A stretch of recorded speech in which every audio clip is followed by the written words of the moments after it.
Hello, you wonderful people, and welcome to another episode of Not Too Comic Book. This being a show where I talk about TV shows that are adaptations of comic books. For today's episode, I'm going to talk about episode 2 of Y: The Last Man. A lot of really interesting things went down in this episode, so let's break it down. So, we do kind of pick up with day 1 immediately with like Sarah and everyone that's kind of left of the staff, kind of like, picking up from there, like, right, all the bodies, all the blood everywhere, and Sarah kind of goes in the bathroom because she starts freaking out. I would think as someone who's kind of dealt, I think there's no amount of training that's going to prepare you for like a multitude of people dropping dead, especially because you're like, what happened, what's going on, are we affected, are we not, so all that, because it's like, right, because I was also wondering, like, could it be like she's usually trained with dealing with people like from afar away, like how she handled that, like maybe she doesn't always get up close and personal with like some of the targets she's dealt with, but she activates like a beacon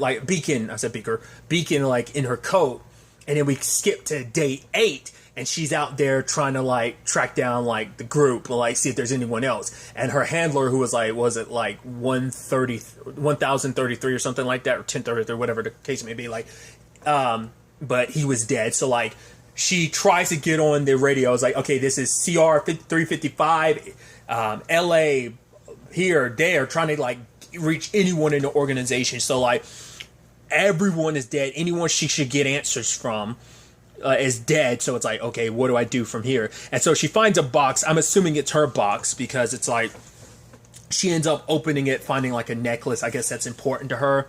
And it's like, it was an envelope that said like not yet, and there was an address, and I'm like, what is the purpose of that? Like, I guess maybe it's supposed to be like a final assignment, maybe it's something like you're only supposed to open up at a certain, like, I don't get what would be the point of that. Like, what would be the whole like not yet? Is it something she had, like, maybe it's something she had packed away ahead of time, and like, right, only when you've done what you needed to do, I want you to open this, or something. Like, maybe some information her handler got. I don't know. Like, we don't really get much of an answer for that. I actually don't even remember what the address was, but it led to an address. But she goes back. Obviously, they're dealing with the aftermath of, like, there's riots, there's people flinging stuff around because people are hungry and they're scared because, like, there's no information, because there are people pounding at the White House, and even some of the people there, like, they know we're not actually there, but it's like, but whatever the case may be, what it symbolizes is these people know what's what, especially because word got around, like, the rumors start being like, right, this all happened because there's a biological weapon, because everyone out there has lost a husband, some shape or form of a significant other, a brother, a sister, like family in general, uncles, fathers, like they've lost all of that all at once. So of course people are going to be angry and scared, especially because of the circumstances. Like, it's like, right, like soon enough they're going to be in a position where like all of like the coal powered stuff is going to be going down, and it's like they're going to lose power and electricity. So Sarah kind of pulls her aside and is like, all right, so I'm going to tell you what's what. And I thought she was CIA. It's like, no, she works for a specific task force known as, God, I'm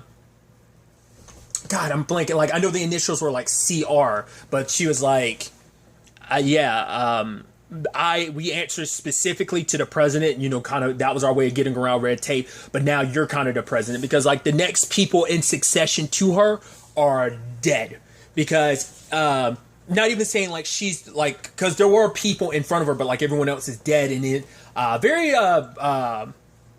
designated survivor in that regard. Obviously a little bit of a different circumstance, because I think there was someone in front of her, but it's like, right, they're like, yeah, I think they said like she died because she was supposed to be on her way in a plane, and I think that one of those planes, I think she was like on Air Force One or something like that.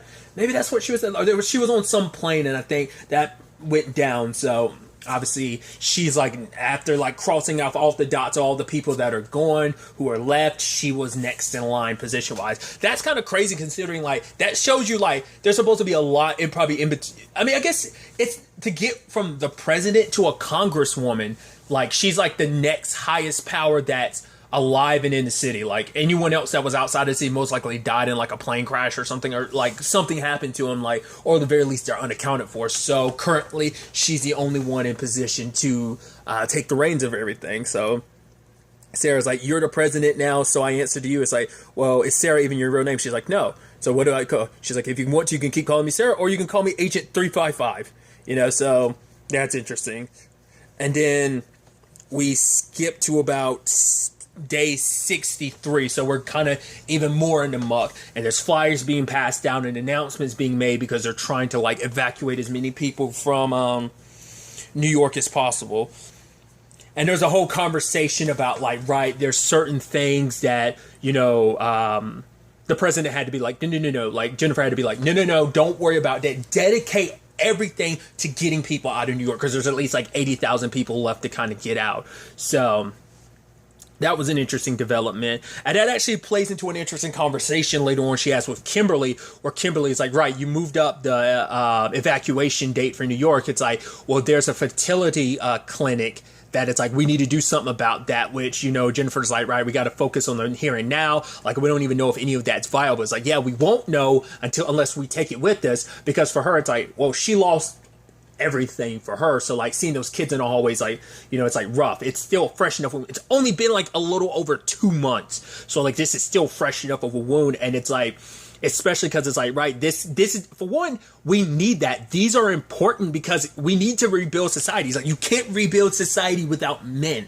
you know. So it's like they need to try, because that's also the thing too of like, and it's a question I brought up, like, what, like, obviously if you were pregnant, someone had told me like, right, you and your child was a boy, there's that. But what if you get pregnant post all of this? Would you be able to give birth to a boy right now? Who knows? That is the thing too. Like, what about all the fertility stuff? Like, are all the boy like sperms and stuff like that immediately no good as well? Like, would you only be able to give birth to girls like now? Like, once again, your mind starts racking around these thought processes. And he answers some really interesting and complicated questions, I think, with the nature of this episode too, because what this means for the trans community as well. I was like, right, I never really like took the time to really think the deep levels of like what that means for them, because we saw them. I was like, oh, okay, you know.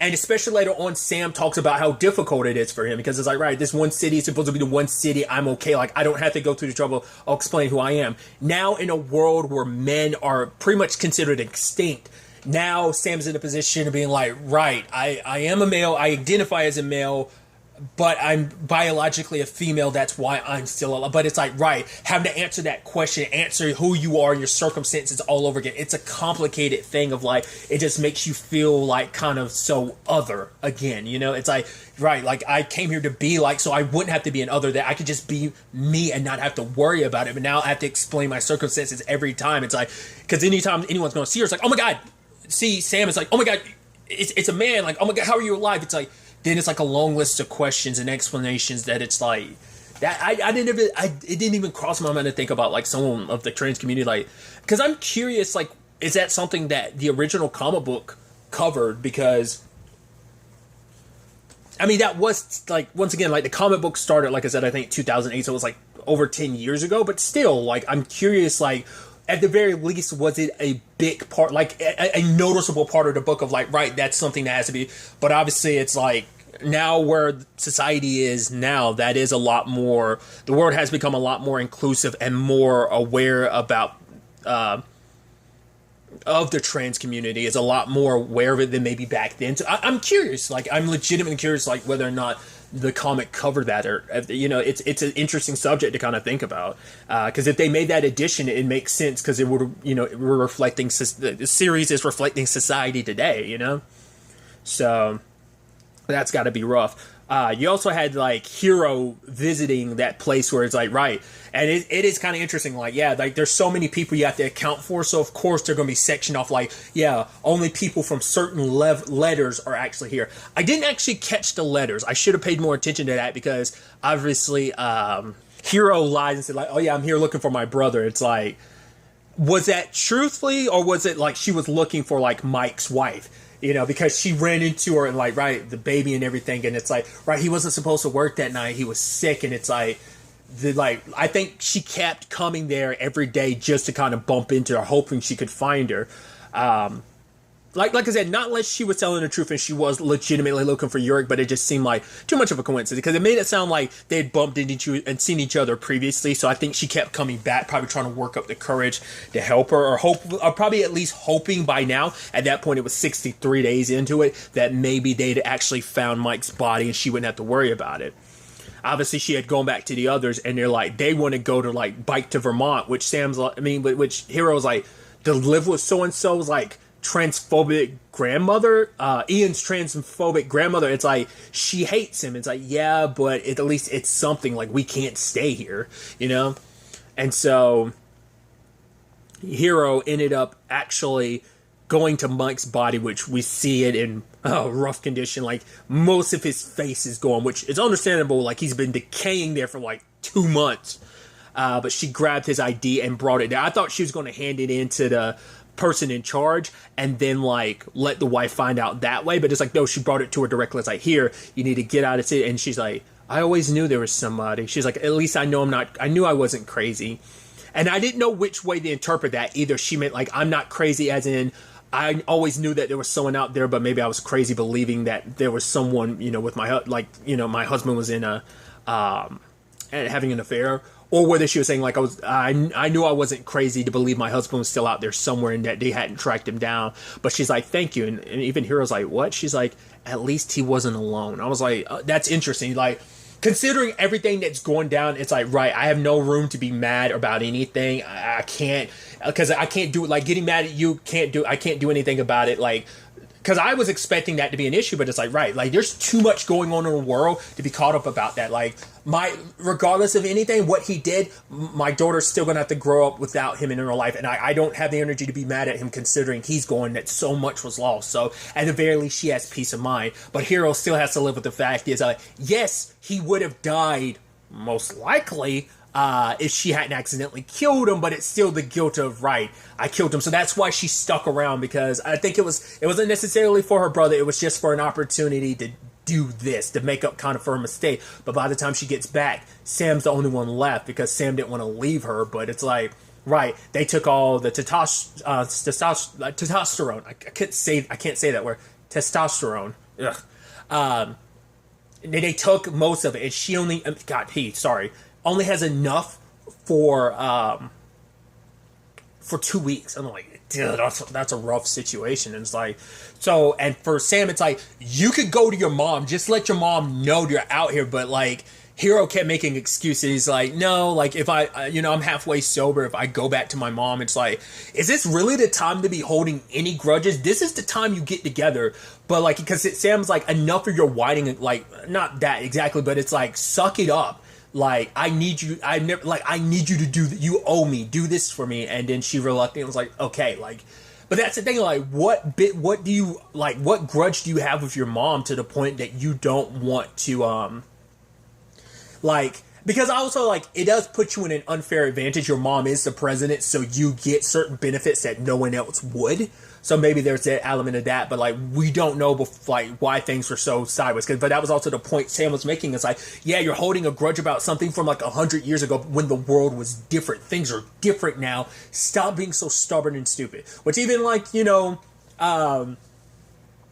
Jennifer had called that out by being like, right, it's the end of the world if my daughter's still being stubborn, and it's most likely, I don't know if she's dead or not, but if she's out there, she's most likely hiding, so it's like, that is the messed up thing of like, not getting in contact with your parent, considering it's the apocalypse. It's like, so many people have dropped dead, and you're still not going to tell your mom, okay, like, you're okay. Like, what went wrong in that case? Like, why would you not let her know? That's also the thing in Yorick's case too, but to be fair, it's like, I think it's a situation of he just didn't want to leave New York either, because he was trying to find Beth, because every time he went somewhere, he went to places that were significant to them and say, come home, Beth, come home. Why?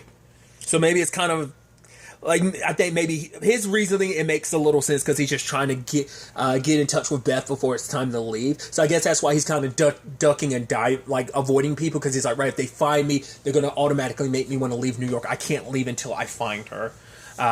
Sadly, Ampersand like ends up getting away and running away, and he ends up having to follow him into like the subway system, which nothing but dead bodies there, and he wanted nothing to do with that.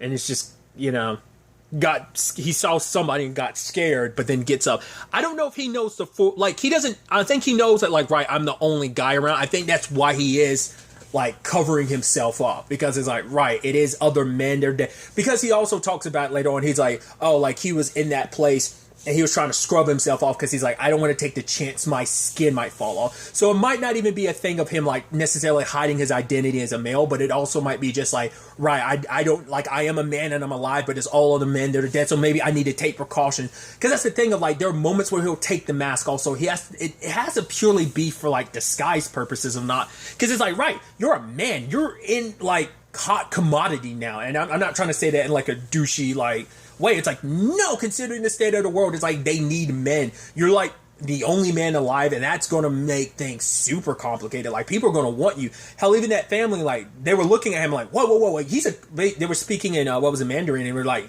he's a guy, and it's like, how are you not dead? And one of them, she holds a gun up on him, and it's like, we could trade you for like food and supplies, because like things are running thin. Like, everyone's kind of out on their own. Even at one point during the episode, Jennifer gets a heads up about like there's a militia group holding people hostage and everything. They want food. They want explanations to what went wrong, because like, once again, they're blaming us, saying that we're the reasons this happened. But apparently, it didn't start in the U.S. Once again, if they keep it to what the comic book was. But I mean, that doesn't, well, like I said, from what the little bit I know about the comic, because I heard talk about it like or sometime after the first trailer dropped. But once again, like, we'll have to wait and see whether like that ends up being the same thing or not. But and him kind of crying like and breaking down, is just like, I just want to go home. I just want to go home. And I think she felt sympathy for him, which even Yurik was like, you need to get out of here. It's not safe. But and one of them says like in English, like, this is our home. We can't leave, And Yurik left the Snickers bar behind. It's not much, but it was the very least. It's like, because I think for them, it's like, right, we get it. You just want to go home, regardless of anything. Like, you're an innocent person. Like, it's that apocalypse thing of like, it kind of brings out the worst of people when you're hungry, when you've got not just yourself to look after, but a family. Like, because this isn't just like an apocalypse situation where like anyone got. It's like a very specific amount of the species, human race, got popped, and that was the all of the males. So like, it's a little bit different from a zombie apocalypse, which is kind of even across the board, male, female, don't matter. Like, you got God, So it's a complicated circumstance, and for it to all happen at once too. Like a zombie apocalypse, it's like, yeah, it happens, but also like that's still it's a fast but slow process. This was all at once, where the entire world fell apart. Like, you can make the argument the zombie stuff, but even then, it's like, it takes people dying and coming back, people getting bit. Like it happens fast, but still, it's like, to this extent, like dropping dead. Like, there was like, it was that, like, it was like over in a flash. It was like pretty much Thanos snapped half the human species, but only like, rather than it being like, well, a little like proportionate wise, it's like a little over half. Like, I don't know what the typical like male to female ratio is. Like, I know there are more men than women, but I don't know if like percentage wise, whether it be like a 55-45 split, or would the like percentage difference actually be greater or something, like a 60-40, or because I think in my head I was thinking like 51-50, but I don't, not 51-50, but 51-49. I don't know if that's the case. There's other interesting circumstances, like Nora showing up at the White House. It's like, yeah, she has credits, credentials for being, part of the staff, but they won't let her through. She's like, call anyone, they'll know who I am. Hell, call President Brown. But it's like, no, ma'am, if they wanted you or needed you, they would have asked for you weeks ago. And her daughter's there hearing that. It's like, that sucks.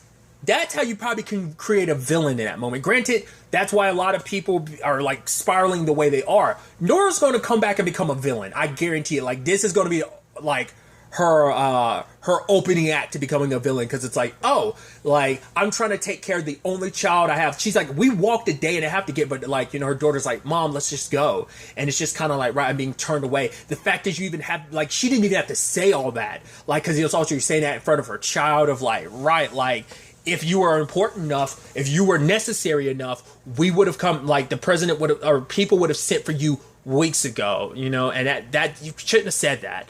So, I mean, to be fair, Nora and Jennifer already had their beef, before the world ended, but now it's like, it's like, right, gotta put that aside, the world is ending, but it's like, right, I guess what her position is and everything, it's not necessary. Like I said, I don't know what you'd consider her, like, specific job, like, I don't know the titling of that, but I think she's the person that, like, probably speaks for the president. It's like, she's the one that's like, right, kind of speaks on his behalf of like, those type of things of like, right, people are asking like the president questions of, I think she might be that person who answers those to a certain extent, or she's kind of like his representative. I don't know what you, like I said, I'm sure there's probably like a very specific titling that I'm just not thinking of right now that kind of describe her job. So there's that element to things.